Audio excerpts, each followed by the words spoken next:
حضرات، گزشتہ جمعے میں نے کچھ اشارہ کیا تھا کہ آج امام مہدی کے بارے میں جو ہمارے ہاں تصورات ہیں ان کے موضوع پر کچھ گفتگو ہوگی۔ یہ اصل میں ایک سلسلے کی کڑی ہے۔ 12 ربیع الاول کو جو تقریر میں نے کی تھی قرآن اکیڈمی میں ختم نبوت اور تکمیل رسالت کے موضوع پر، اس کے ایک ضمیمے کی حیثیت سے نزول مسیح کا مسئلہ زیر بحث آیا۔ اب ظاہر بات ہے کہ نزول مسیح سے پہلے رفع مسیح علیہ الصلاۃ والسلام کا مسئلہ ہے۔ چنانچہ میں نے پہلے تو ایک مفصل تقریر اس موضوع پر قرآن اکیڈمی ہی میں کی، اور پھر میرا ذہن چونکہ ادھر متوجہ ہوا کہ یہ اہم موضوع ہے، اس پر زیادہ وسیع حلقے میں بھی گفتگو ہونی چاہیے، تو 2 جمعوں میں بھی اس موضوع پر گفتگو ہوئی، بلکہ 3 جمعوں میں گفتگو ہو چکی ہے۔ بعض ضمنی مسائل وہ تھے اس مسئلے سے متعلق جن پر پچھلے جمعے میں گفتگو ہوئی۔ اب آج اسی ضمن میں چونکہ ایک مسئلہ جنہیں عام طور پر امام مہدی کہا جاتا ہے ان کا بھی ہے، اور اس کا تعلق اس پہلو سے بھی ہے کہ آن جہانی غلام احمد قادیانی نے جہاں مسیح موعود ہونے کا دعویٰ کیا، وہاں مہدی معہود ہونے کا دعویٰ بھی کیا، اور ایک نہایت ضعیف روایت کا سہارا لے کر کہ لا مہدی الا عیسیٰ، انہوں نے اپنی ذات میں ان دونوں وعدوں کو جمع کر لیا کہ جن احادیث میں حضرت مسیح علیہ السلام کے نزول کی خبر دی گئی ہے وہ بھی مسیح عیسیٰ ابن مریم نہیں بلکہ مسیل مسیح، وہ میں ہوں، اور جن احادیث میں امام مہدی کے بارے میں اخبار ہیں وہاں بھی در حقیقت جس شخصیت کے ظہور کی پیشین گوئی کی گئی ہے وہ میں ہی ہوں۔ تو ایک ہی شخصیت میں یہ دونوں پیشین گوئیاں جو ہے احادیث کی ان کو اس نے جمع کر لیا، اور یہ بات سامنے رہے کہ اس شخص سے اپنے آپ کو منسوب کرنے والے جو 2 گروہ ہمارے ہاں ہیں، ایک وہ کہ جنہیں ہم اصل قادیانی یا اب ربوائی کہتے ہیں، اور دوسرے وہ کہ جو لاہوری کہلاتے ہیں، یہ دونوں ان دونوں دعووں کے بارے میں متفق ہیں۔ اختلاف ایک اضافی دعوے کے بارے میں ہے، وہ اپنی زندگی کے آخری دور میں صریحاً نبوت کا دعویٰ ہے جو غلام احمد قادیانی نے کیا۔ اس دعوے کے بارے میں کچھ تعویلوں کے حوالے سے لاہوری جماعت منکر ہے کہ وہ دعویٰ ہوا ہی نہیں، یا یہ کہ اس کی تعویل ایسی کرتے ہیں کہ موقف ان کا یہ ہے کہ ہم غلام احمد کو نبی نہیں مانتے بلکہ ہم مسیح موعود اور مہدی معہود مانتے ہیں۔ تو جہاں تک ان دونوں دعووں کا تعلق ہے، ان میں یہ دونوں جماعتیں مجتمع ہیں، ان کو ان دونوں حیثیتوں سے ماننے والے یہ ہیں، صرف جو فرق ہے ان کے مابین وہ نبوت کے دعوے کے بارے میں۔ اب اس مسئلے پر اس تمہید کے بعد جو بات میں کرنا چاہتا ہوں جو اہم ترین ہے وہ یہ ہے کہ امام مہدی کا جو تصور ہمارے ہاں ہے اس میں ذہنوں میں بڑا انتشار ہے، کنفیوژن ہے، اس لیے کہ 2 مہدی جمع ہو گئے۔ ایک تصور مہدی کا وہ ہے جو اہل تشیع کے ہاں ہے، اور ایک تصور مہدی کا وہ ہے جو اہل سنت کے ہاں ہے۔ ان دونوں میں زمین و آسمان کا فرق ہے۔ صرف ایک لفظی اشتراک نے، ایک نام کے مشترک ہونے نے ذہنوں کے اندر بہت سے مغالطوں کا جال جو ہے وہ پھیلا دیا ہے۔ اس کے لیے مجھے جو بنیادی فرق ہے اہل سنت میں اور اہل تشیع میں، اس میں سے ایک موضوع پر گفتگو کرنی ہوگی۔ اہل سنت کا جو مجمع علیہ عقیدہ ہے، اسی سے ہم نے گفتگو شروع کی تھی، وہ ختم نبوت۔ نبی اکرم صلی اللہ علیہ وسلم پر ہر نوع کی نبوت ختم ہو چکی، آپ کے بعد کوئی نبی نہیں ہے،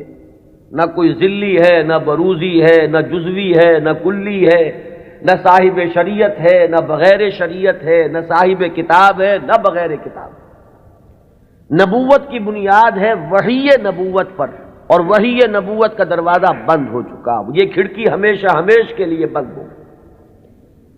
اسی ضمن میں نبوت کا خاصہ ہم مانتے ہیں عصمت، معصوم ہونے۔ معصومیت جو ہے یہ خاصہ نبوت ہے اہل سنت کے نزدیک۔ جب نبوت ختم ہوئی تو معصومیت بھی ختم ہوئی۔ اب خطا کا امکان ہے، اجتہاد کا دروازہ ہے، کھلا ہے، کوشش کرو، محنت کرو، صحیح سے صحیح رائے تک پہنچنے کے لیے ایڑی چوٹی کا زور لگاؤ، کتاب و سنت کے جو محکمات ہیں، جو اس کی اساسات ہیں، اس سے استدلال کرتے ہوئے، استنباط کرتے ہوئے نتائج تک خود پہنچو، یہ اجتہاد ہے۔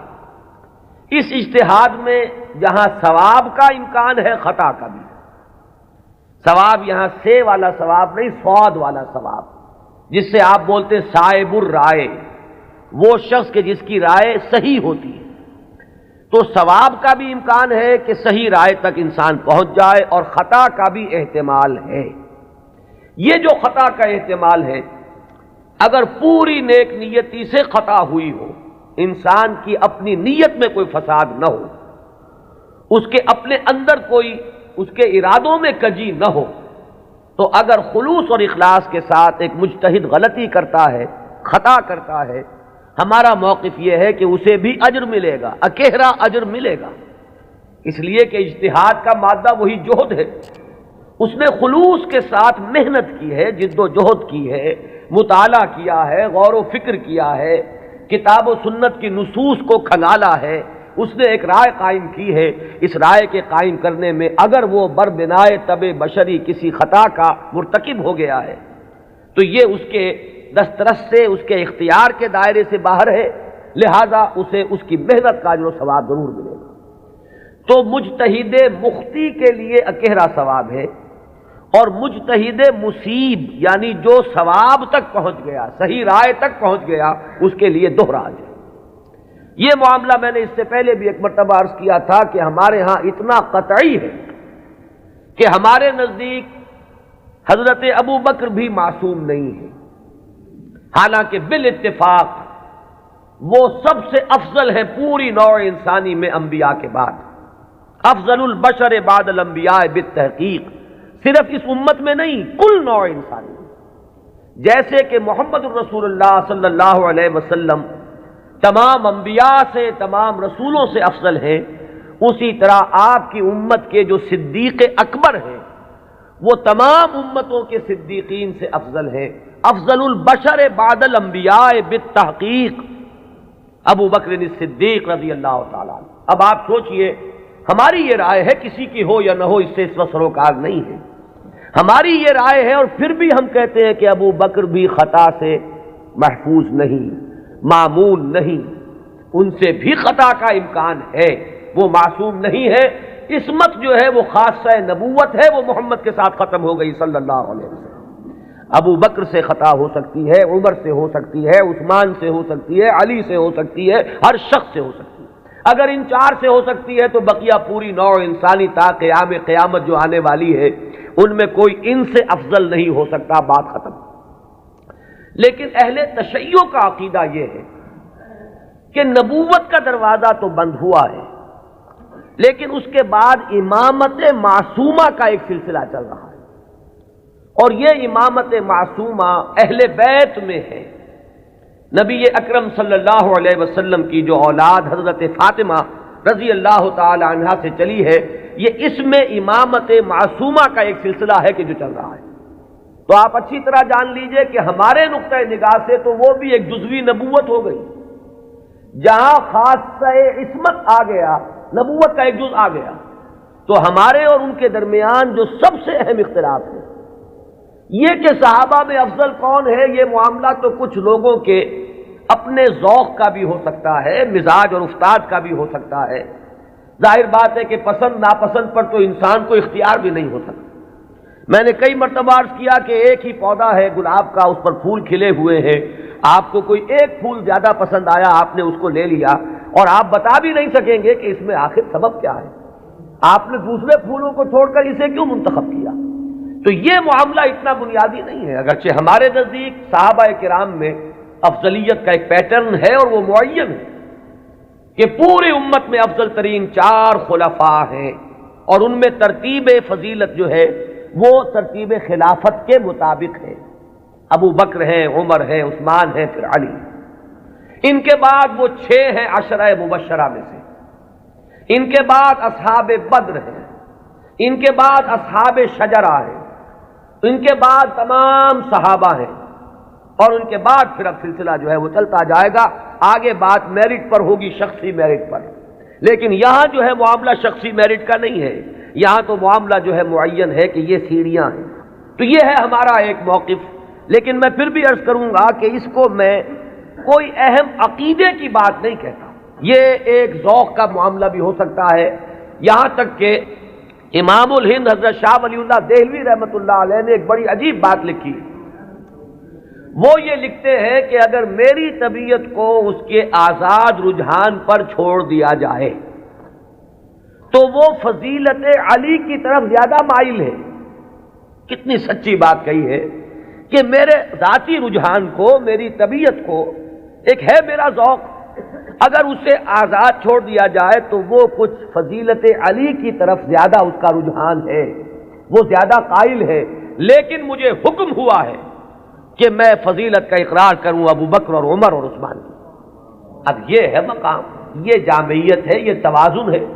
لہذا میں عرض کروں گا کہ اس مسئلے کو میں پھر بھی ثانوی کہوں گا، دوسرے درجے میں، لیکن یہ جو بنیادی بات ہے یہ بہت بڑا اختلاف ہے، اور ہمارے اعتبار سے تو در حقیقت یہ ایک جزوی نبوت ہے کہ جس کے قائل ہیں ہمارے یہ بھائی جو اپنے آپ کو اہل تشیع کہتے ہیں۔ بہرحال ان کا بھی آگے سلسلہ، یہ عام معلومات کے لیے بھی بات ہے کہ ذہنوں میں رہنی چاہیے، ہمیں اکثر و بیشتر بڑی بنیادی باتیں بھی اپنی تاریخ کی معلوم نہیں۔ ہم چونکہ سنی ہیں، سنیوں کے اختلافات تو ہم خوب جانتے ہیں، لیکن یہ کہ اہل تشیع میں اختلاف آگے کیا ہوئے ہیں اکثر و بیشتر ہمارے علم میں نہیں ہے۔ ان کا جو یہ معصوم امامت کا سلسلہ ہے، حضرت علی، حضرت حسن، حضرت حسین، حضرت حسین کے صاحبزادے حضرت علی بن حسین جنہیں امام زین العابدین کے نام سے پکارا جاتا ہے، پھر ان کے بیٹے ہیں محمد باقر، ان کے بیٹے ہیں جعفر، جن سے فقہ جعفری چل رہی ہے۔ یہ 6 امام تو ان کے ہاں متفق علیہ، ان میں تو یہ جو شاخ چلی ان میں کوئی اختلاف نہیں ہے کہ یہ سب کے نزدیک ان میں متفق علیہ ہے ان کی امامت، اور یہ سب امام معصوم شمار ہوتے ہیں۔ لیکن 7ویں امام پر آ کر ان کے ہاں ایک تقسیم ہو گئی۔ بڑے بیٹے اسماعیل تھے تو ان سے ان کے ماننے والے اسماعیلی کہلائے۔ اختلاف ہوا کہ اب امامت جو ہے حضرت جعفر صادق کی اولاد میں سے کس کی طرح منتقل ہوئی، اختلاف ہو گیا۔ بڑے بیٹے کے ماننے والے یہ کہلائے اسماعیلی، اور چھوٹے بیٹے سے جو چلا وہ پھر مسئلہ وہی چل رہا ہے۔ ان کے پھر مزید 6 امام ہیں، جن میں سے 11ویں امام جو ہے ان کے بارے میں ایک تو تاریخ کی روایت یہ ہے کہ وہ لا ولد فوت ہو گئے، اور ایک روایت جو اہل تشیع کے ہاں ہے وہ یہ ہے کہ ایک بچہ ان کے ہاں ہوا تھا جس کو انہوں نے اخفا سے کہیں بھیج دیا باہر، اندیشہ یہ تھا کہ حکومت وقت اس کو قتل نہ کرا دے۔ وہ ہیں ان کے تصور میں امام مہدی، وہ جن کو بچا لیا گیا تھا وہ کہیں کسی غار میں روپوش ہیں، اور وہیں ہیں، آخری زمانے کے قریب ان کا ظہور ہوگا، وہ زندہ ہیں، غار میں موجود ہیں، ان کا ظہور ہوگا، وہ امام المہدی ہیں، اور ان کے آنے کے بعد پھر یہ مسلک بھی ظاہر بات ہے کہ اسلام ان کے نزدیک تو وہی ہے جسے وہ اسلام کہہ رہے ہیں، یعنی شیعیت جسے ہم کہتے ہیں، اس مسلک کی بھی فتح ہوگی، اور یہی اسلام جو ہے پھر پوری دنیا کے اوپر چھا جائے گا۔ انہیں قائم آل محمد بھی ان کے ہاں کہا جاتا ہے۔ تو یہ ہے تصور امامت کا اور امام مہدی کا شیعہ حضرات کے، کیونکہ درمیان میں نے بات آپ کو ایک بتائی تھی کہ 7ویں امام پر آ کر اختلاف ہوا ہے، تو جو بڑے بیٹے اسماعیل سے جو سلسلہ چلا وہ بھی کچھ عرصے کے بعد 2 حصوں میں تقسیم ہو گیا۔ ان میں سے ایک حصہ ابھی چل رہا ہے کہ وہ امامت نسلاً بعد نسل چلی آ رہی ہے، وہ تو ہمارے ہاں کے یہ اسماعیلی ہیں۔ یہ اسماعیلی اس وقت جو ان کے امام ہیں آغا خان تھے، آغا خان کے پوتے اب ان کے امام ہیں، اب کریم آغا خان، یہ ان کے نزدیک امام معصوم ہیں، ان سے کسی خطا کا امکان ہی نہیں۔ سر سلطان محمد خان جو آغا خان تھے، ان کے تو یہ الفاظ بھی منقول ہوئے ہیں کہ جب میں شراب پیتا ہوں تو شراب جب میرے ہونٹوں کو مس کرتی ہے تو پاک ہو جاتی ہے۔ یعنی یہ امام معصوم تو وہ شے ہے کہ جس سے کوئی ناپاک چیز چھوئے گی تو پاک ہو جائے گی۔ جیسے وہ تصور ہے کہ ایک چیز، ایک پتھر کوئی ایسا بھی ہے کہ جس کو وہ چھو لے وہ سونا بن جاتا ہے، تو اسی طریقے سے یہ امامت معصومہ کیا ہے اس کا آپ تصور کیجئے۔ تو جو ایگزیکٹ لائن ہے امامت کی وہ تو در حقیقت ان کے ہاں ہے کہ وہ امامت معصومہ کا تصور جو ہے بغیر کسی سلسلے کے ٹوٹے ہوئے وہ چلا آ رہا ہے ہمارے ہاں، جن کو ہم آغا خانی کہتے ہیں، اسماعیلی کہتے ہیں، ان کے ہاں۔ ان کے ہاں دوسری شاخ وہ ہی تھی کہ اس میں بھی آگے چل کر امام غائب ہو گیا، وہ دوسرا امام ہے غائب۔ تو ایک امام غائب تو وہ ہیں جنہیں امام المہدی کہا جاتا ہے، وہ ہمارے ہاں کے جو عام شیعہ حضرات ہیں جنہیں اثنا عشری شیعہ کہتے ہیں، یعنی 12 اماموں کے ماننے والے۔ ایک وہ جو شاخ اوپر والی ہے اس کو شش امامیہ کہتے ہیں، یعنی 6 اماموں تک تو متحد آئے، اس کے بعد 6 کے بعد 7ویں امام پر ایک شاخ نکل گئی، تو وہ شش امامیہ کہلاتے ہیں ان کے نزدیک، اور خود کو یہ کہتے ہیں اثنا عشری۔ لہذا کسی بھی شیعہ دوست سے اگر بات ہو، آپ شیعہ کہیں گے تو وہ کچھ برا مانے گا، چپ ہو رہے، آپ سے احتجاج نہ کرے تو بات اور ہوگی، لیکن یہ کہ اگر آپ ان سے مہذب انداز میں سوال کرنا چاہیں تو آپ کا سوال یہ ہونا چاہیے کہ کیا آپ اثنا عشری ہیں؟ یہ لفظ وہ ہے جو خود اپنے لیے اختیار کرتے ہیں۔ لہذا وہ 12 اماموں والا سلسلہ کے 6 متفق علیہ، 5 بعد میں، اور جو 12ویں امام ہیں ان کے وہ عہد طفولیت ہی میں کہیں ان کو بھیج دیا گیا، کہیں حفاظت کے ساتھ، اور وہ کسی غار میں ابھی ہے اور وہ وہیں سے ظہور کریں گے۔ لہذا یہ جو اصل شیعیت ہے ان کا امام غائب ہے اور یہ اس کے انتظار میں ہے کہ وہ آئیں۔ ایک حالت منتظرہ جو ہے اس شیعیت پر یہ چلی آ رہی ہے۔ اس میں یہ بھی بتا دوں، یہ بھی دلچسپی کی بات ہے کہ حال ہی میں ایک بہت بڑا انقلابی قدم اٹھایا ہے خمینی نے یہ فلسفہ پیش کیا اور اس کو قبول حاصل ہو گیا ایران میں کہ یہ جو ہم امام منتظر کے انتظار میں رہیں گے اور کچھ نہیں کریں گے تو یہ تو بہت غلط معاملہ ہے کہ آنے والا ہی آئے گا تو کچھ ہوگا، ہم تو کچھ کر نہیں سکتے۔ اس نے تو ہمارے اوپر تعطل طاری کر دیا ہے، ہم لوگ جو ہے بالکل ظالموں کے لیے اور غلط کار لوگوں کے لیے نرم چارہ بن گئے ہیں، جیسے چاہیں وہ کریں، ہم تو ہاتھ نہیں پکڑ سکتے، اس لیے کہ ہم تو منتظر ہیں کہ کوئی آنے والا آئے گا تو صورت بدلے گی۔ تو انہوں نے فلسفہ پیش کیا کہ جب تک وہ امام غائب ظاہر نہیں ہوتے، نائب امام کی حیثیت سے کوئی شخص وہ تمام اختیارات ہاتھ میں لے سکتا ہے جو اصل میں امام کے۔ لہذا امام خمینی جو ہے اس وقت نائب امام ہے، وہ امام جو غائب ہیں ان کے نائب کی حیثیت سے وہ سارے اختیارات اور حقوق جو امام کے ہیں وہ اب امام خمینی کے پاس ہیں، اور اپنے کانسٹیٹیوشن میں انہوں نے اس کو ایک خاص اصطلاح دی ہے، یہ ہے ولایت فقیہ، کہ یہ وہ شخصیت ہے کہ جو بھی حکومت کا ڈھانچہ نیچے بنے گا، کوئی صدر منتخب ہو، کوئی وزیر اعظم منتخب ہو، پارلیمنٹ ہو، یہ سارا ڈھانچہ چلتا رہے گا، لیکن اوپر تلوار لٹکی رہے گی ولایت فقیہ کی کہ جس کو جس وقت چاہے وہ برطرف کر دے۔ یہی وجہ ہے کہ وہ ابو الحسن بنی صدر جو ہے وہ پیرس میں بیٹھے ہوئے ہیں، حالانکہ بہت بڑی اکثریت سے اس وقت ہمیں یہی بتایا گیا تھا واللہ عالم کہ بڑی عظیم اکثریت سے وہ صدر منتخب ہوئے تھے، لیکن بہرحال یہ تو نیچے کا ڈھانچہ ہے، اصل میں تو اوپر ولایت فقیہ ہے، اس کا اعتماد حاصل رہے گا تو کوئی شخص رہے گا، ورنہ نہیں۔ میں یہاں نہ کوئی تنقید کرنا چاہتا ہوں نہ کسی اختلاف کا اظہار، آپ کو بتا رہا ہوں کہ بات سمجھ میں آئے کہ امام مہدی کا اصل کانسیپٹ کیا ہے۔ یہ لفظ زیادہ جو ہے معروف جو در حقیقت اس شیعہ نظریے کے تحت ہے۔ ابھی میں آپ کو بتاؤں گا کہ ہمارے ہاں تو جو روایات کسی قدر پائے کی ہے، کوئی ان کی حیثیت ہے، وہاں مہدی کا لفظ ہے ہی نہیں، کہیں بھی نہیں۔ اس اعتبار سے معاملہ بڑا مختلف ہے، کچھ خبریں ہیں ہمارے ہاں وہ میں ابھی عرض کروں گا، لیکن امام مہدی کی اصل شخصیت، ان کے بارے میں سارے تصورات، ان کا وہ مقام اور مرتبہ، یہ ساری چیزیں جو ہمارے ہاں عام ہیں یہ در حقیقت ہماری نہیں بلکہ اہل تشیع کی، وہ ہے تصور شیعہ حضرات کا جو ہمارے ہاں عام ہو گیا ہے۔ اب آئیے جو ہمارا مسئلہ ہے، اہل سنت کے ہاں بھی یہ خبریں موجود ہیں، بلکہ میں اس کو شروع کروں گا ختم نبوت کے بعد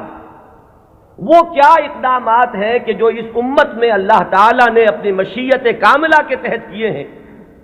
کہ جن کے بارے میں میں اس وقت جرأت کر کے ایک لفظ استعمال کر رہا ہوں کہ جو نبوت کی قائم مقامی کی حیثیت اختیار کر لیتے ہیں۔ ان میں سب سے پہلا قدم تو میں تفصیل سے عرض کر چکا ہوں، قرآن کی حفاظت۔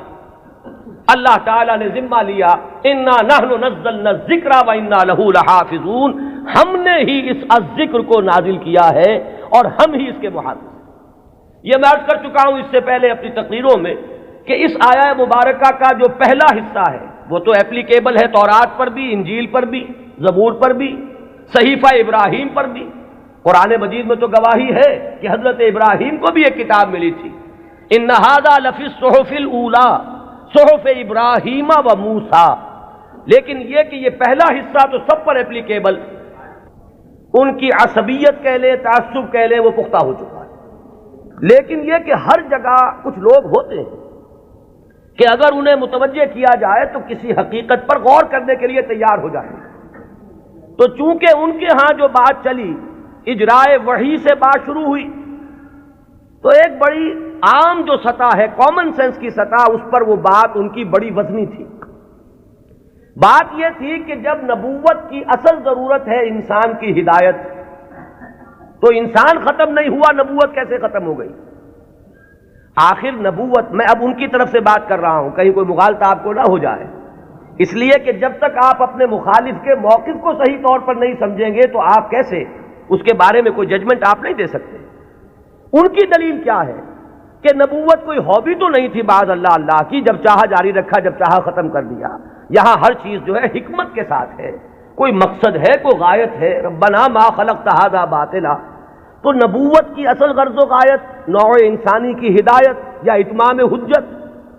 اب وہ نوع انسانی ختم نہیں ہوئی تو نبوت کیسے ختم ہو گئی؟ وحی کا دروازہ کیسے بند ہو گیا؟ یہ دلیل تھی جو کامن سینس کے لیول پر کافی اپیلنگ ہے، بات سمجھ میں آتی ہے۔ یہاں ہمیں سمجھنا ہوگا کہ جب ہم اس کے قائل ہیں کہ نبوت، وحی نبوت کا دروازہ بند ہو گیا، تو خلق کی ہدایت کی جو ضرورت ہے اس کو اب کن ذرائع سے پورا کیا گیا، ان چیزوں کو اگر سمجھ لیا جائے تو وہ دلیل کٹ جائے گی۔ پہلی بات میں عرض کر چکا ہوں پوری تفصیل سے اپنی سیرت کی تقاریر میں بھی اور بعد میں بھی، کہ پہلی بات یہ کہ ہدایت خداوندی اپنے مرحلہ تکمیل کو پہنچ گئی قرآن مجید میں۔ اس حقیقت کا جتنا ادراک ہوگا اور شعور کی سطح پر جتنی ریئلائزیشن ہوگی اس کی، اتنا ہی یوں سمجھیے کہ اس فتنے کا دروازہ بند ہوتا چلا جائے گا، کہ وہ ہدایت جو وحی کے ذریعے سے دینی مقصود تھی وہ اپنے کلائمیکس کو، نقطہ عروج کو، اپنے نقطہ کمال کو پہنچ چکی قرآن مجید میں۔ اور دوسری بات یہ کہ اس ہدایت خداوندی کا وہ جو اب مخزن ہے، علامہ اقبال کے الفاظ میں نوع انسان را پیام آخرین حامل او رحمت للعالمین، اس کی حفاظت کا ذمہ اللہ نے لیا۔ اب یہ ایک بہت بڑا ہسٹوریکل فیکٹ ہے کہ اگرچہ ہم مانتے ہیں سابقہ کتابیں بھی اللہ کی نازل کردہ تھیں، لیکن ان کی حفاظت کا ذمہ نہیں لیا گیا۔ کیا وجہ؟ ترجیح بلا مرجح تو ظلم قرار پائے گی، کوئی نہ کوئی بنیاد ہے ترجیح کی، کہ اس کی حفاظت کا ذمہ لیا اور ان کی حفاظت کا ذمہ نہ لیا۔ کیوں؟ اس لیے کہ یہ ہدایت کامل اور آخری ہدایت ہے۔ اگر یہ بھی گم ہو جائے تو پھر تو یا تو اس کھڑکی کو کھولیے، وہی نبوت کا دروازہ پھر کھلنا چاہیے، ورنہ یہ ہے کہ اگر یہ محفوظ ہے تو پھر کوئی منطقی ضرورت اور عقلی ضرورت اس کھڑکی کے کھولنے کی نہیں۔ تو پہلا انتظام جو اللہ نے کیا ختم نبوت کے بعد، جو ایک خلا پیدا ہوا ہدایت انسانی کے سلسلے میں، اس کے لیے پہلا انتظام قرآن مجید کی حفاظت۔ اب یہ کتاب محفوظ ہے تا قیام قیامت۔ اس کے معنی میں لوگ گھپلا کر لیں، اس کے ترجموں میں تحریف ہو جائے، الہاد ہو جائے، ادھر موڑ لیں ادھر تروڑ لیں، خود بدلتے نہیں قرآن کو بدل دیتے ہیں، ہوئے کس درجہ فقیہان حرم بے توفیق۔ لیکن یہ ترجموں میں ہو سکتا ہے، تفسیروں میں ہو سکتا ہے، متن میں ممکن نہیں ہے۔ وہ ٹیکسٹ جو ہے ہمیشہ ہمیشہ کے لیے محفوظ رہے گا۔ پہلا انتظام یہ ہے۔ دوسرا انتظام جو ایک ضمانت دی ہے اللہ تعالیٰ نے اور جس کی خبر دی ہمیں محمد الرسول اللہ صلی اللہ علیہ وسلم، ضامن تو اللہ ہے لیکن اس کی خبر دینے والے اللہ کے رسول ہیں۔ آپ نے فرمایا، یہ دو اعتبارات سے احادیث آتی ہیں متفقن علیہ روایت ہے، لا یزال من امتی امۃ قائمۃ بامر اللہ لا یضرهم من خذلهم ولا من خالفهم، میری امت میں ہمیشہ ایک گروہ ایسا موجود رہے گا جو امر اللہ پر پورے طور پر قائم رہے گا، جازم رہے گا، نہ تو کوئی شخص جو ان سے روگردانی کرے گا، علیحدگی اختیار کرے گا، چھوڑ کر جائے گا، نہ تو وہ کوئی نقصان پہنچا سکے گا اس گروہ کو، اور نہ کوئی جو کھلم کھلا مخالف ہے وہ انہیں کوئی غضب پہنچا سکے گا، اور یہ معاملہ اسی طرح رہے گا یہاں تک کہ قیامت آ جائے گی۔ یہ دوسری ضمانت ہے کہ اس امت میں ایک گروہ ہمیشہ حق پر قائم رہے گا، اس لیے کہ ہدایت کا صرف نظری اعتبار سے کتاب میں محفوظ رکھنا کافی نہیں ہے۔ اگر یہ بات ہوتی تو پھر انبیاء کے آنے کی ضرورت نہیں تھی، اللہ تعالیٰ کسی اپنے غیبی طریقے سے کتابیں نازل کر دیتا۔ کتاب کے ساتھ کوئی شخصیت جو ہے موجود رہنی چاہیے، کوئی گروہ انسانی موجود رہنا چاہیے جو اس کتاب پر قائم ہو، جو اس کتاب کا عملی نمونہ پیش کر سکے۔ لہذا دوسری ضمانت یہ دی گئی، اور اس کی مختلف روایات اور بھی آتی ہیں، لا تزال فی امتی طائفۃ قائمین علی الحق، میری امت میں لازماً ایک گروہ ہمیشہ ایسا رہے گا جو حق پر قائم رہے گا، ایسی جماعت سے کبھی بھی دنیا بالکل خالی نہیں ہوگی۔ یہ ضمانت میں پھر عرض کر رہا ہوں کس کی ہے؟ اللہ کی۔ یہ در حقیقت اسی ضرورت کو پوری کرنے کا اہتمام ہو رہا ہے جو ختم نبوت کے بعد جو بھی خلا پیدا ہوا ہدایت انسانی کے اعتبار سے، اس کا جو پر کیا جانا ہے وہ ان چیزوں سے۔ یہی بات آپ کو ملے گی منفی اسلوب میں بھی، یہ تو مثبت ہے۔ منفی طور پر حضور نے فرمایا کہ میری امت کبھی گمراہی پر جمع نہیں ہوگی، لا تجمع امتی علی الضلالہ، اگر تو کبھی ایسا ہو جائے پوری امت محمد صلی اللہ علیہ وسلم گمراہی پر جمع ہو جائے تو نفی ہو جائے گی اس قول کی کہ میری امت میں ہمیشہ ایک گروہ حق پر قائم رہے گا، قائمین علی الحق۔ تو بات ایک ہی ہے، ایک اس کا مثبت انداز ہے، اور ایک اس کا منفی پہلو ہے کہ لا تجمع امتی علی الضلالہ، میری امت کبھی بھی گمراہی پر جمع نہیں۔ اسی ضمن میں ایک تیسری جو ضمانت دی ہے، وہ ضمانت وہ ہے جسے ہم مجددین امت کے نام سے جانتے ہیں۔ ایک سلسلہ مجددین ہے جس کی خبر دی گئی ہے کہ ان اللہ یبعث فی ہذہ الامہ علی راس کل مئۃ عام من یجدد لہا دینہا، اللہ تعالیٰ نے خاص اہتمام فرمایا ہے کہ اس دین پر اگر کچھ اور بیرونی اثرات آتے چلے گئے، کچھ پردے پڑتے چلے گئے، کچھ گردہ ادھر ادھر سے آ کے جمع ہو گیا، کچھ بدعات کا طومار آ گیا، کوئی غلط نظریات جو ہے انہوں نے آ کر تسلط حاصل کر لیا، تو ہر 100 سال کے بعد، ہر صدی کے سرے پر اللہ تعالیٰ ایک ایسی شخصیت کو اٹھائے گا کہ جو اس پورے دین کو اثر نو بالکل خالص شکل میں پیش کر دے گا، سارا ادھر ادھر کا گند جو آیا تھا اس کو دھو دے گا، سارے جو اضافے ہوئے تھے اس سے اس کو پاک کر دے گا، جو بھی عجمی یا جو غیر اسلامی تصورات آئے ہوئے ہوں گے انہیں دھو دے گا، جو رسوم کے اندر اور مراسم کے اندر جتنے بھی نئی بدعات جاری کی گئی ہوں گی ان سے بھی بالکل نکھار کر جو اصل ہے چہرہ اس دین حق کا، دین محمدی علیہ صاحب صلاۃ والسلام کا، اسے نکھار کر اصل صورت اس کی پھر واضح کر دے گا۔ یہ ہے جنہیں ہم مجددین امت کہتے ہیں۔ اور یہ جان لیجئے کہ اس کا اگرچہ جن لوگوں کو ہم نے قرار دیا ہے کہ وہ اس امت کے مجددین ہیں، ہمارے ہاں نہ مجدد معصوم ہے، اب اختلاف رکھیے، یہاں پر فرق ذہن میں رکھیے۔ میں نے تو آپ کو بتایا کہ مجدد کہاں ہے، حضرت ابو بکر سے بڑھ کر تو کوئی افضل نہیں، لیکن وہ بھی معصوم نہیں ہے، وہ سلسلہ امامت کا کانسیپٹ بالکل جدا ہے، اس کی بنیاد جدا، اس کا تصور جدا، اس کے ساتھ جتنے بھی معاملات جو ہیں متعلق ہیں وہ سب بالکل مختلف ہیں۔ اور یہ جو سلسلہ مجددین امت ہے یہ کانسیپٹ کے اعتبار سے بنیادی طور پر مختلف ہے۔ کوئی ہمارا ہندوانہ پس منظر ہے جو اثر انداز ہو رہا ہے، کوئی مغربی تہذیب نے آ کر کوئی اپنا غازہ مل دیا ہے، ان سب کو ہٹا کر وہ دین کی اور شرع مبین کی جو اصل اور صاف صورت ہے اس کو اثر نو اجاگر کر دو، یہ ہے کار تجدید۔ ہم نے کوشش کی ہے اور اس میں اختلاف ہو سکتا ہے کہ ایک گروہ جو ہے وہ کسی کو مجدد سمجھ رہا ہو، ایک گروہ کسی اور کو مجدد سمجھ رہا ہو۔ جیسے جیسے زمانہ آگے چلتا ہے ماضی کے بارے میں تو رائیں کچھ نہ کچھ ایک جیسی ہوتی چلی جاتی ہیں، لیکن یہ کہ ہم عصر لوگوں میں ہمیشہ اختلاف رہے گا۔ گروہ رہیں گے وہ سمجھیں گے کہ شاید یہ مجدد ہیں، ان کی خدمات ایسی ہیں کہ دین کی اصل شکل کو انہوں نے واضح کیا ہے، اور اوہام اور رسومات کا جو اس کے اوپر طومار آ گیا تھا اس سے انہوں نے پاک کیا ہے۔ تو کوئی کسی کو مجدد مان لے، کوئی کسی کو مجدد مان لے، یہ کوئی عقیدے کا مسئلہ نہیں، کسی کے مجدد ماننے سے کوئی فرق واقع نہیں ہوتا۔ چنانچہ اس صدی میں، 14ویں صدی میں یہ معاملہ دیکھیے کہ اگرچہ امت تو ہے، کہاں آپ چلے جائیے انڈونیشیا اور ملائیشیا سے موریتانیہ تک، میں نے کئی مرتبہ عرض کیا یہ تو سالڈ علاقہ ہے نا امت مسلمہ کا۔ کہیں ٹھیک ہے وہ اس طرح سے آزاد اور خود مختار نہیں ہے جیسے ہندوستان میں ہے، لیکن امت محمد تو موجود ہے، اور جو ان آفیشل ایسٹیمیٹس ہیں اس کے اعتبار سے اس وقت بھارت میں 15 کروڑ مسلمان ہیں، 12 کروڑ سے کم تو کسی نے نہیں مانا۔ جو بڑے بڑے سنجیدہ لوگ ہیں، جو کسی طرح کے مبالغے اور کسی قسم کی سیاسی کوئی مبالغے کے اندر آنے والے نہیں ہیں، انہوں نے بھی کہا کہ 12 کروڑ سے تو کوئی سوال ہی نہیں ہے کہ مسلمان کم ہو، البتہ یہ کہ لوگوں کا اندازہ 15 کروڑ تک جا رہا ہے۔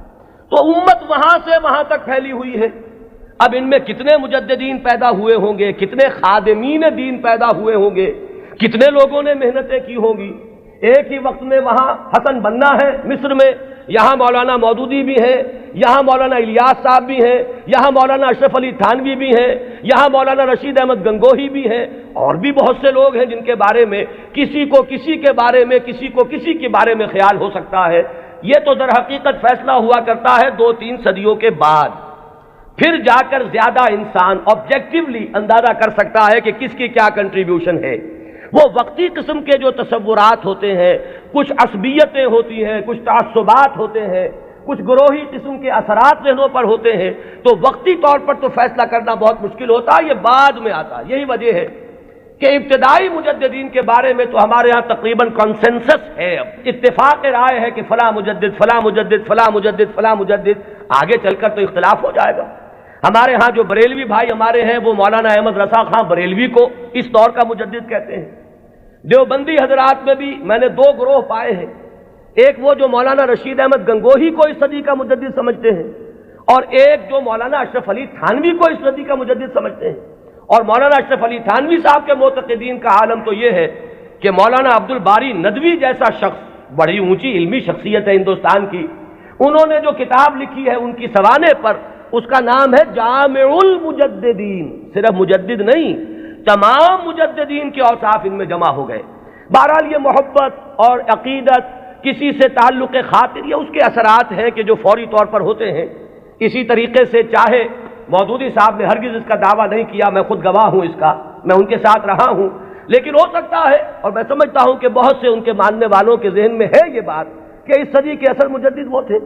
یا مولانا الیاس صاحب رحمۃ اللہ علیہ کے بارے میں تو میں یہ ان کے عقیدت مندوں میں اس سے بہت آگے بات سمجھتا ہوں۔ وہ تو چونکہ کچھ روحانیت کا میدان بھی ہے تبلیغی جماعت میں، تو وہاں جو غلو ہے عقیدت کا وہ تو اس سے کہیں بڑھ کر ہے۔ تو یہ ساری چیزیں میں صرف اس لیے عرض کر رہا ہوں کہ اس میں کسی گھبرانے کی بات نہیں ہے، اس لیے کہ مجددیت جو ہے ہمارے ہاں کوئی ایسا منصب نہیں ہے کہ جس کو ماننے یا نہ ماننے سے کوئی ہمارے ایمان و اسلام میں فرق آتا۔ اگر غلام احمد قادیانی کو صرف مجدد مانا گیا ہوتا کبھی تکفیر نہ ہوتی۔ اب ہمارے یہ لاہوری بھائی جو ہیں جب اپنے مدافعت پہ آتے ہیں تو وہ کہتے ہیں کہ ہم تو صرف مجدد مانتے ہیں۔ ایک زمانے میں اسی وجہ سے اس بات کا قائل رہا کہ قادیانیوں کی تکفیر تو درست ہے، لیکن ان کے بارے میں ہمیں توقف کرنا چاہیے، اس لیے کہ یہ تو نبی نہیں مان رہے۔ لیکن ثابت یہ ہوا ہے کہ اس شخص نے نبوت کا دعویٰ کیا۔ اب کوئی شخص انکار کرے تو بات اور ہے، اور کم سے کم یہ کہ مسیح موعود مانتے ہیں اور وہ مہدی موعود مانتے ہیں، ان دونوں چیزوں کو انہوں نے جمع کر دیا، اور دعویٰ جو ہے اس کا ثابت ہے کہ اس نے نبوت کا دعویٰ کیا، لہذا ان کے انکار سے انہیں کوئی ریلیف نہیں مل سکتا۔ بہرحال جو بات میں عرض کر رہا تھا وہ یہ کہ ہمارا جو یہ تصور مجدد ہے اس کو ذہن میں رکھیے۔ تو اب اس سے آگے بحث کو بڑھائیے، جیسے سلسلہ نبوت و رسالت اپنے ارتقائی مراحل طے کر کے مقام عروج پر، کلائمیکس پر، درجہ کمال پر پہنچا محمد الرسول اللہ صلی اللہ علیہ وسلم کی ذات مقدسہ نے، اسی طرح بالکل منطقی طور پر سمجھیے کہ اب یہ مجددین امت کا سلسلہ بھی قیامت سے پہلے اپنے ایک تکمیلی مرحلے کو پہنچے گا، اور وہ تکمیلی مرحلہ کیا ہے کہ اس امت کی ایک ایسی تجدید ہوگی، اس دین کی ایک اتنی مکمل تجدید ہوگی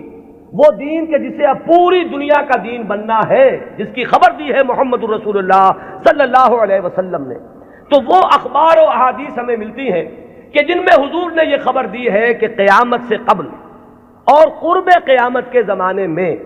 میری امت میں ایک شخص ایسا پیدا ہوگا کہ جو اس دین کو دنیا میں غالب کرے گا،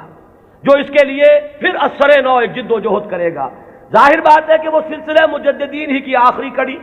اس لیے کہ قیامت کے سلسلے میں بات ہو رہی ہے، قیامت سے پہلے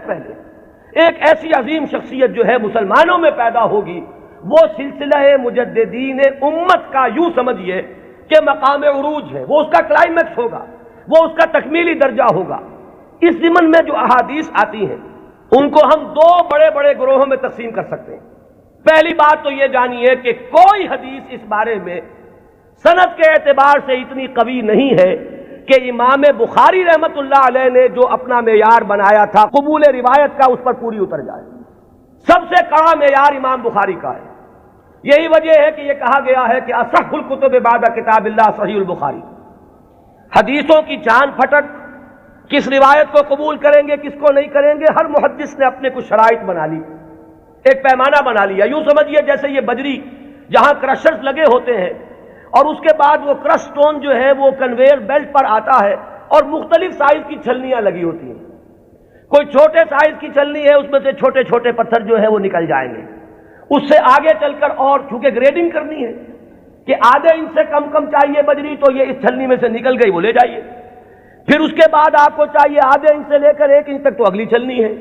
وہ اس میں سے نکلیں گے، اس سے آگے اور بڑھتا چلا جائے گا، گریڈنگ ہو جائے گی اس میں۔ تو محدثین نے گریڈنگ قائم کی ہے اپنے معیار میں، اور ٹاپ کا معیار جو ہے سب سے باریک چھلنی جو لگائی ہے وہ ہے در حقیقت امام بخاری رحمت اللہ علیہ کی۔ لہذا اس معیار پر جو حدیث آ گئی تو ہم یہ کہتے ہیں کہ اب سند کے اعتبار سے تو کلام نہیں، وہ جو معاملہ ہے تو اس سطح پر کوئی حدیث بھی نہ مہدی کے نام کے ساتھ نہ بغیر نام کے ہمارے ہاں صحیح بخاری میں کوئی روایت موجود نہیں ہے اس ضمن میں۔ یہ تو پہلی بات ہے جسے نوٹ کر لیجیے، یعنی سند کے اعتبار سے ٹاپ کے درجے پر تو کوئی حدیث نہیں۔ اس کے بعد نمبر 2 جنہیں ہم صحیحین میں بریکٹ کرتے ہیں، امام بخاری کے ساتھ امام مسلم کی صحیح، یہ بریکٹ ہو کر صحیحین، یہ ذرا ایک دائرہ بن گیا۔ امام مسلم کے شرائط بھی تقریباً وہی ہیں اگرچہ تھوڑے سے کم۔ اس پر ایک روایت آئی صرف، اور اس روایت میں کہیں مہدی کا نام نہیں ہے، صرف اتنی خبر ہے کہ آخری زمانے میں قیامت سے قبل اللہ تعالیٰ ایک ایسی شخصیت کو ظاہر کرے گا، اور خاص طور پر اس کا جو ذکر ہے وہ یہ ہے کہ اس وقت زمانے میں اتنی خوشحالی ہو جائے گی، مسلمانوں کے ہاں اتنی دولت جمع ہوگی کہ وہ لپیں بھر بھر کر لوگوں کو تقسیم کرے گا اور دولت ختم نہیں ہوگی۔ یہ ایک عمومی خوشحالی کا، جیسے خلافت راشدہ کے بارے میں ہم کہتے ہیں کہ لوگ اپنی زکوٰۃ اور صدقات لے کر گھومتے تھے اور کوئی لینے والا نہیں تھا، تو اسی طرح کی برکات کا کوئی ظہور ہونے والا ہے، صرف اس کی خبر دی ہے حضور نے، اور وہ ایک عظیم شخصیت کے ذریعے سے ہوگا۔ اس میں کسی کا ذکر نہیں ہے، نام کیا ہوگا، اس کے والد کا نام کیا ہوگا، وہ کس قبیلے سے ہوگا، وہ کس نسل سے ہوگا، کسی کا کوئی ذکر نہیں۔ تو صحیحین کا تو معاملہ یہ ہے کہ صحیح بخاری میں سرے سے کوئی روایت نہیں، موضوع ہی موجود نہیں۔ جبکہ یہاں کنٹراسٹ کے لیے میں آپ کو بتا دوں، میں نے جو تقریریں کی ہیں حضرت عیسیٰ کے نزول کے بارے میں علیہ الصلاۃ والسلام، وہ روایات جو ہیں وہ صحیحین کی ہیں، وہ متفق علیہ ہیں، وہ بخاری میں بھی ہے مسلم میں بھی ہے۔ لہذا زمین و آسمان کا فرق ہے۔ ان دونوں کو ہمارے ذہنوں میں عام طور پر جو بھی تصورات سنی سنائی باتوں سے ہمارے ذہنوں میں بن گئے ہیں، تو تقریباً ان دونوں کو ہم وزن ہم نے کیا ہوا ہے، بہت فرق ہے۔ حضرت مسیح علیہ السلام کے نزول کی خبریں اور اس کی پیشین گوئیاں اور اس کی احادیث بہت قوی ہیں سند کے اعتبار سے۔ اکثر و بیشتر روایات اس میں وہ ہیں کہ جو متفق علیہ ہے، کہ صحیح بخاری میں بھی ہے، صحیح مسلم میں بھی ہے۔ جبکہ یہ جو تصور ہے، ایک کانسیپٹ جو ہے امام المہدی کا، وہ میں بتا چکا ہوں اصلاً تو یہ ایک شیعی کانسیپٹ ہے۔ وہ سارے تصورات جو اس کے ساتھ ہیں وہ اہل تشیع کے ہیں، لیکن ہمارے ہاں اگر کوئی تصور ہے تو وہ تصور اول تو سند کے اعتبار سے اتنا قوی ہے ہی نہیں کہ شرائط بخاری پر پورا اترے، وہ تو بات نیچے آ گئی۔ اس سے نیچے جو روایت ملی صحیحین میں صرف ایک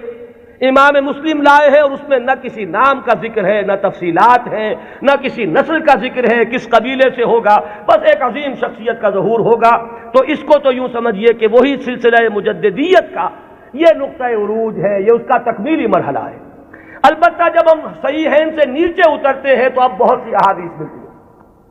ان احادیث کو بھی آپ دو خانوں میں اپنے ذہن میں رکھ لیجئے۔ ایک تو وہ احادیث ہے کہ جن میں ان کا نام مہدی مذکور ہے،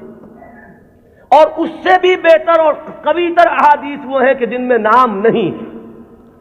پھر ان میں ایک اور فرق ہے، کہیں تو یہ بتایا گیا کہ وہ خاندان فاطمہ سے ہوگا رضی اللہ تعالی عنہ،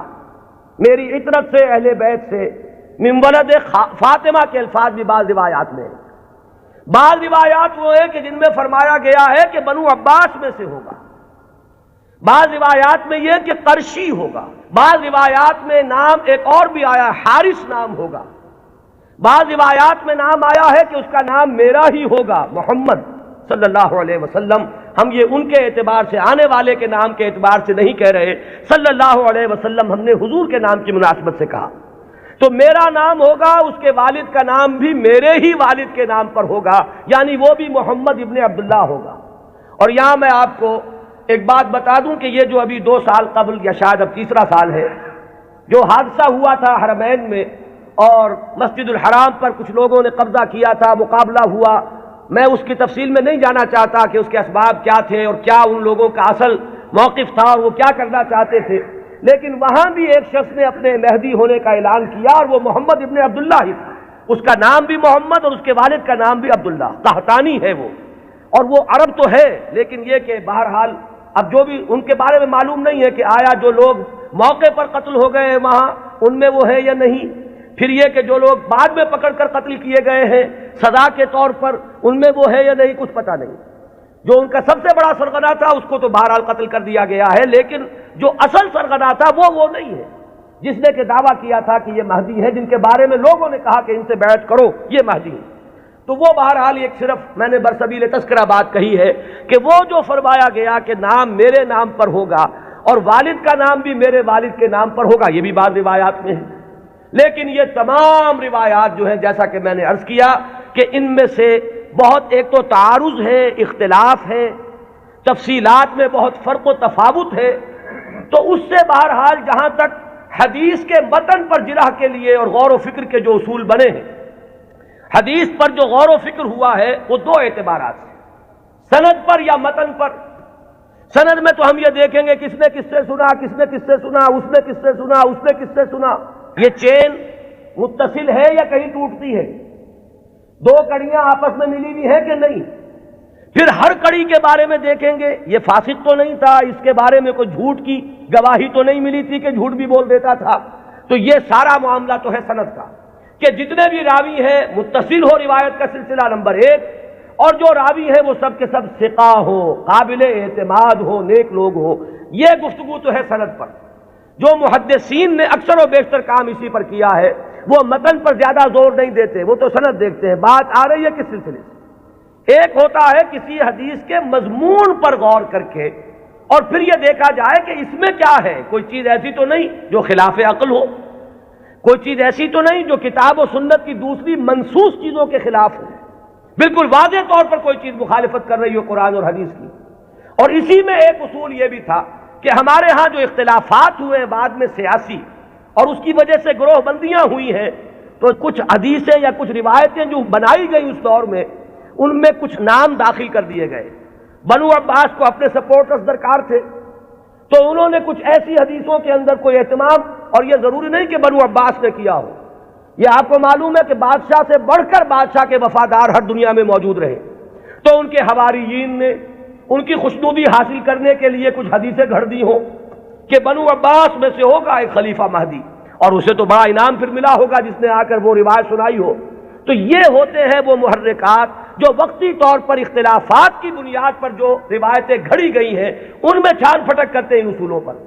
چنانچہ یہاں تک روایت کے الفاظ ملتے ہیں کہ وہ جو مہدی جب آئے گا تو اس کے جھنڈے کالے رنگ کے ہوں گے اور وہ خراسان سے آئے گا۔ اب ابو مسلم خراسانی آیا تھا جس نے بنو امیہ کی حکومت کا تختہ الٹا اور بنو عباس کی حکومت قائم کی۔ ظاہر بات ہے کہ یہ روایت خود بول رہی ہے کہ یہ بنو عباس کے خوشامدیوں نے بنو عباس کو خوش کرنے کے لیے یہ کوئی روایت گھڑی ہے، اور چونکہ یہ درجہ ثالث درجہ چہارم کی روایات ہیں، لہذا ہمیں ان کے متن پر گفتگو کرنے کا حق حاصل ہے۔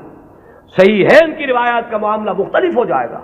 سند کے اعتبار سے اتنی پختہ روایات جو ہے تو ہمیں سوچنا پڑے گا، توقف کرنا پڑے گا کہ ہماری عقل ٹھوکر کھا سکتی ہے، آخر ہمارا بھی تو ہماری منطق بھی تو ٹیڑھی ہو سکتی ہے، وہاں ہمیں رکنا ہوگا۔ لیکن جہاں معاملہ روایت کے اعتبار سے اتنا پختہ نہیں ہے تو ظاہر بات ہے کہ وہاں متن پر گفتگو ہوگی۔ تو اکثر و بیشتر روایات تو اسی نوعیت کی ہیں کہ کہیں، چونکہ آپ کو معلوم ہوگا یہ ہماری تاریخ کا ایک عجیب واقعہ ہے، بنو امیہ کی حکومت کا تختہ الٹا بنو عباس نے، لیکن بنو عباس نے اس کے لیے جو مسلمانوں کو اپنے گرد جمع کرنے کے لیے نعرہ بلند کیا وہ تو تھا خاندان بنی ہاشم اور بنی فاطمہ آل رسول، ان کا نعرہ لگایا، اور جب انہیں حکومت مل گئی تو سب سے بڑھ کر تشدد جنہوں نے کیا ہے آل فاطمہ پر وہ یہی بنی عباس تھے۔ سیاست کے یہ کرشمے دیکھنے میں آتے ہیں، میری گناہ گار آنکھوں نے بھی ایک کرشمہ دیکھا ہے، وہ میں آپ کو سنا دوں۔ سعودی عرب کا اختلاف جب ہوا تھا مصر سے تو اس کا نقشہ میری نگاہوں کے سامنے سن 62 میں پہلی مرتبہ میں نے حج کیا، اور اسی سن میں یہ رابطہ عالم اسلامی کی تاسیس ہوئی۔ مولانا مودودی بھی گئے تھے اس میں شرکت کے لیے، مولانا داؤد غزنوی بھی گئے تھے، میں تو گیا تھا والدین کے ہمراہ حج کے لیے۔ وہاں مولانا داؤد غزنوی نے یہ کہا کہ تم میرے سیکریٹری بن جاؤ، کیونکہ ہر مندوب جو آیا اس کے ساتھ کوئی سیکریٹری بھی ہے، تو مجھے اور کیا چاہیے تھا، اندھا کیا چاہے دو آنکھیں، کہ میں اس پورے اجلاس کو ان کے سیکریٹری کی حیثیت سے اٹینڈ کر سکوں۔ تو میں نے وہ پورا نقشہ دیکھا ہے۔ اس وقت صورت کیا تھی، اللہ تعالیٰ مغفرت فرمائے، شاہ سعود جو بڑے بھائی تھے شاہ فیصل کے بھی اور جو شاہ خالد ہیں ان کے، شاہ سعود اس وقت یوں سمجھئے کہ جو تقریر کی ہے ناصر کے خلاف اور مصر کے خلاف، اس سے زیادہ زہر میں بجھی ہوئی تقریر کوئی نہیں ہو سکتی۔ جملے مجھے ابھی تک یاد ہے، نحن فداء الاسلام بارواحنا واجسادنا وهم اعداء اللہ واعداء الدین واعداء الرسول، ہم تو اسلام کے فدائی ہیں، اپنی ارواح سے بھی اپنے اجساد سے بھی، ہر چیز اپنی اسلام پر فدا کرنے کو تیار، اور یہ جو ہے اللہ کے دشمن، اللہ کے رسول کے دشمن، اللہ کے دین کے دشمن، یہ انداز تھا۔ وہ کہیں تصویر اس زمانے میں چھپ گئی تھی، ظاہر بات ہے کہ مصر تو اس طرح کا آزاد ملک ہے جیسے ہمارا معاشرہ بھی ہے، یہاں سوشلسٹ بھی ہیں، ملحد بھی ہیں، وہاں بھی ہے۔ تو کسی ملحد رسالے میں یہ پولیگیمی پر ایک کارٹون چھپ گیا تھا، ایک مرغا درمیان میں ہے اور چاروں طرف 9 مرغیاں، اور یہ کارٹون جو ہے وہ منسوب کیا تھا، یہ ہے یعنی اشارہ کیا جا رہا تھا توہین آمیز انداز میں نبی اکرم صلی اللہ علیہ وسلم۔ اس کارٹون کا ذکر انہوں نے کیا، یہ کر رہے ہیں وہ مصر میں، اور ظاہر بات ہے یہ ایسی چیز ہے کہ ہر مسلمان کا خون جو ہے کھول اٹھے گا اس کے تصور سے۔ لیکن یہ کہ پھر آپ سوچئے ہوا کیا، یہ جو اختلاف تھا مصر کا اور سعودی عرب کا، اب اختلاف ہوا 2 بھائیوں کا۔ شاہ فیصل نے جو اس وقت ولی عہد سے تختہ الٹا، حکومت پر قبضہ کیا، وہی شاہ سعود اب جا کر بیٹھے ناصر کی گود میں، جن کی وہ تقریر تھی، انہیں پناہ ملی ہے تو ناصر کے ہاں ملی ہے۔ کشمکش تو سعودی عرب کی اور مصر کی تھی، شخصیات در حقیقت اس میں آ جایا کرتی ہیں وقتی طور پر۔ تو یہ تماشا میری گناہ گار آنکھوں نے بھی دیکھا، اور یہی تماشا تاریخ میں ہوا تھا کہ بنو عباس نے بنو امیہ کی حکومت کا تختہ الٹا اہل بیت رسول کے نام پر، اور پھر اہل بیت رسول پر جتنا ستم کیا ہے بنو عباس نے، اس کا اس نے اشیر بھی نہیں ہے کہ جو بنو امیہ نے کیا۔ بہرحال یہ جب معاملات ہیں تو کہیں بنی فاطمہ کے لیے وہ احادیث ہے، کہیں بنو عباس کے لیے ہے، تو ان روایتوں کا ہمارے ہاں کوئی اونچا مقام نہیں۔ البتہ وہ جو میں نے بات آپ کے سامنے عرض کی کہ دین کا جو ایک تصور ہمارا ہے بحیثیت مجموعی، ختم نبوت کے بعد ہدایت انسانی کا سلسلہ جو جاری ہے وہ کس شکل میں ہے؟ میں نے آج اسی لیے آیت شروع میں پڑھی تھی، وَلْتَكُن مِّنكُمْ أُمَّةٌ يَدْعُونَ إِلَى الْخَيْرِ وَيَأْمُرُونَ بِالْمَعْرُوفِ وَيَنْهَوْنَ عَنِ الْمُنكَرِ وَأُولَٰئِكَ هُمُ الْمُفْلِحُونَ۔ لوگوں اب شخصی نبوت کا دور ختم ہوا، وہ تو آخری اور کامل نبی تھے محمد صلی اللہ علیہ وسلم۔ اب تمہیں اجتماعی سطح پر ایک کام کرنا ہے، وہ کام جو ہوا کرتا تھا رسولوں کے ذریعے سے اب تمہیں کرنا ہے، بحیثیت امت کرنا ہے۔ وَكَذَلِكَ جَعَلْنَاكُمْ أُمَّةً وَسَطًا لِتَكُونُوا شُهَدَاءَ عَلَى النَّاسِ وَيَكُونَ الرَّسُولُ عَلَيْكُمْ شَهِيدًا۔ ہم نے تمہیں امت وسط بنایا ہی اس لیے ہے کہ رسول گواہی دے تم پر اور تم گواہ بن جاؤ پوری نوع انسانی پر۔ یہی ہے فطرت کے مطابق، عقل کے مطابق، منطق کے مطابق کہ وہ جو سلسلہ ختم ہوا رسالت کا اور نبوت کا در حقیقت اس کی جگہ اب اس امت نے لی ہے۔ اب یہ کلیکٹیو رسپانسبلٹی ہے پوری امت کی، اور امت بحیثیت مجموعی کنتم خیر امت اخرجت للناس تأمرون بالمعروف وتنہون عن المنکر وتؤمنون باللہ۔ اور اگر پوری امت سو جائے، پوری امت کو اپنی ذمہ داری کا احساس نہ رہے، پوری امت جو ہے کہیں گم ہو جائے، اپنا قافلہ جو ہے وہ راستہ بھول چکا ہو، تب کیا کریں؟ وَلْتَكُن مِّنكُمْ أُمَّةٌ يَدْعُونَ إِلَى الْخَيْرِ، تم میں سے ایک گروہ تو رہنا ہی چاہیے، ایک جماعت تو ایسی ہونی ہی چاہیے، کچھ لوگ تو رہیں کہ دنیا جب دنیا کی طرف دوڑ رہی ہو تو وہ دین کے لیے اپنے آپ کو وقف کر دیں، جب باقی لوگوں کی ایمبیشنز اور حوصلے اور ولولے ہوں دنیا کمانے کے، وہ ہر چیز کو تج کر صرف اللہ کے دین کی خدمت کا بیڑا اٹھا دیں۔ تو ایک گروہ، ایک جماعت تو رہنی ہی چاہیے۔ وَلْتَكُن مِّنكُمْ أُمَّةٌ يَدْعُونَ إِلَى الْخَيْرِ وَيَأْمُرُونَ بِالْمَعْرُوفِ وَيَنْهَوْنَ عَنِ الْمُنكَرِ وَأُولَٰئِكَ هُمُ الْمُفْلِحُونَ۔ اور جان لو کہ اصل فلاح کے حقدار وہی ہوں گے، انہی کو فلاح مل کر رہے گی۔ یہ ہے وہ قرآنی ہدایت جس کا اب میں نے جو بتایا آپ کو احادیث کے ذیل میں، تو پہلی بات تو یہ کہ قرآن کی حفاظت وہ قرآن سے ثابت، احادیث سے ثابت۔ دوسری بات یہ کہ ایسے ایک گروہ کا رہنا، اس کی ضمانت احادیث نے دے دی۔ لا تزال فی امتی طائفۃ قائمین علی الحق، میری امت میں ایک گروہ ہمیشہ رہے گا۔ اور یہ جان لیجئے، یہ بھی ایک دلچسپ مسئلہ ہے، جو جماعتیں بنتی ہیں، جو گروہ اٹھتے ہیں اس کام کے لیے، ظاہر بات ہے وہ کسی شخصیت کے سہارے پر اٹھتے ہیں، یہ آپ کو اچھا لگے یا برا لگے۔ کچھ لوگ زیادہ آئیڈیلسٹ ہوتے ہیں، وہ شخصیت نہیں بلکہ زیادہ جو ہے وہ اجتماعیت میں بلیو کرنے والے ہیں۔ ان حضرات کی توجہ کے لیے کہہ رہا ہوں کہ کام ہمیشہ جب بھی آپ دیکھیں گے کسی شخص سے شروع ہوا ہے، کوئی شخص جس کا کہ ذکر میں ابھی کر چکا کہ ان اللہ یبعث فی ہذہ الامہ علی راس کل مئۃ عام من یبعث لہا دینہا، کوئی نہ کوئی شخص اٹھتا رہے گا کہ جو دین کو تمام جو باہر سے آئے ہوئے اثرات ہیں ان سے دھو کر اس کی صحیح شکل میں لوگ دنیا کے سامنے لے آئے گا۔ اب ظاہر بات ہے کہ وہ اکیلا تو نہیں ہوگا، اسی کی دعوت پر کچھ لوگ جمع ہوں گے، وہ پکارے گا من انصاری اللہ، میں یہ کام کا بیڑا اٹھا رہا ہوں، کون ہے جو میری مدد کرے؟ وہ جماعت وجود میں آئے گی، وہ ہے جماعت وَلْتَكُن مِّنكُمْ أُمَّةٌ يَدْعُونَ إِلَى الْخَيْرِ یا لَا تَزَالُ فِي أُمَّتِي طَائِفَةٌ قَائِمِينَ عَلَى الْحَقِّ، وہ جماعت ہوگی۔ اس کے بعد ہوتا کیا ہے حادثہ، یہ بھی جان لیجئے، یہ بھی بہت مرتبہ ریپیٹ ہو چکا ہے۔ وہ جو گروہ، وہ جماعت جب ذرا آگے بات چلتی ہے تو وہ شخصیت جو ہے وہ بت بن جاتا ہے، اس کی محبت جو ہے وہ عقیدت میں بدل جاتی ہے، عقیدت شخصیت پرستی کا روپ دھارتی ہے۔ پھر اس کے ارد گرد اس کا نام لے کر جو لوگ اٹھتے ہیں وہ اپنی دنیا کو کمانے کا ذریعہ اس شخص کو بناتے ہیں، اس کا نام بیچتے ہیں، اس کی محبت بیچتے ہیں۔ وہ جو اقبال نے کہا یہی شیخ حرم ہے جو چرا کر بیچ کھاتا ہے، یہی ہے گلی میں بوزرو دلقے اویسو چادر زہرا، یہ جو لوگ بیچتے ہیں تو اپنے مصلحت کے لیے بیچتے ہیں، اس شخصیت کے لیے نہیں۔ اس نے ایک کام کیا، مسلمانوں کے دلوں کا وہ تارا بن گئی، آنکھوں کا تارا بن گئی وہ شخصیت، ظاہر بات ہے محبت پیدا ہوتی ہے۔ یہ بھی احادیث ملتی ہے کہ اللہ تعالیٰ جب کسی انسان سے، بندے سے محبت کرتا ہے تو وہ فرشتوں سے کہتا ہے میں فلاں بندے سے محبت کرتا ہوں، تم بھی محبت کرو۔ اس کے بعد اس کی محبت جو ہے خلق خدا کے دل میں ڈال دی جاتی ہے۔ بہت سے لوگ جانتے بھی نہیں کہ ہم اس سے کیوں محبت کرتے ہیں، محبت کرتے ہیں اس لیے کہ یہ خدائی تدابیر میں سے ہے۔ اب اس محبت کو کچھ لوگ ایکسپلائٹ کرنے والے آتے ہیں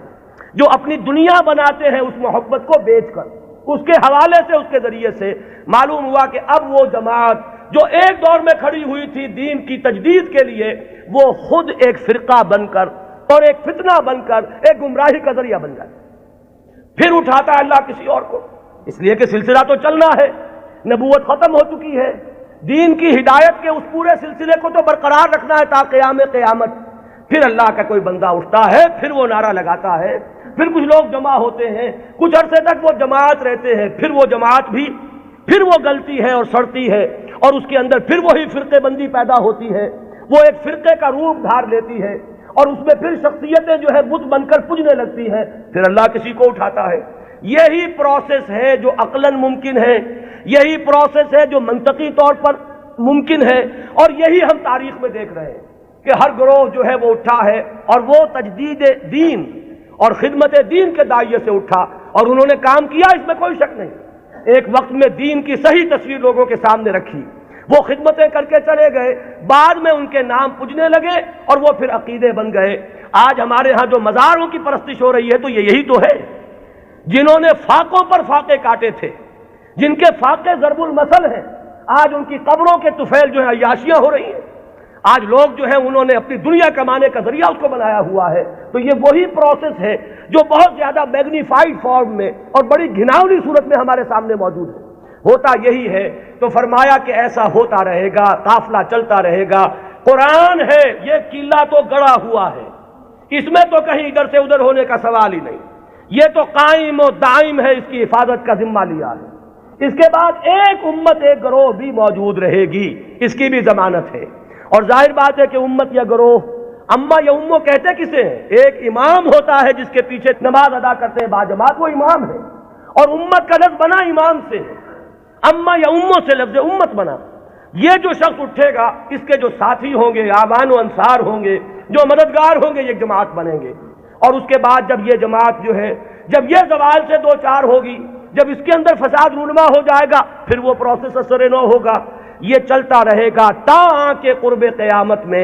ایک عظیم شخصیت کا ظہور ہوگا۔ وہ اسی سلسلہ مجددین کی آخری کڑی ہوگا، وہ دین کی تجدید کرے گا، اس کے ساتھ مسلمان جمع ہو جائیں گے، متقین ہوں گے، صالحین ہوں گے، مخلصین ہوں گے، جہاد ہوگا، اعداء اللہ اعداء الدین کے ساتھ مقابلے ہوں گے، اور ان میں سر فہرست ہے یہود، اور یہود ہی کے ساتھ جب آخری مارکا ہو رہا ہوگا اور وہاں مسلمانوں کے قدم جو ہے وہ کمزور پڑ رہے ہوں گے، اس وقت وہ حضرت مسیح کا نزول ہوگا، اور وہ دجال اکبر جو یہود کا اس وقت سب سے بڑا لیڈر ہوگا، اسے بھی قتل کریں گے اور یہودیوں کا قلع کما کریں گے۔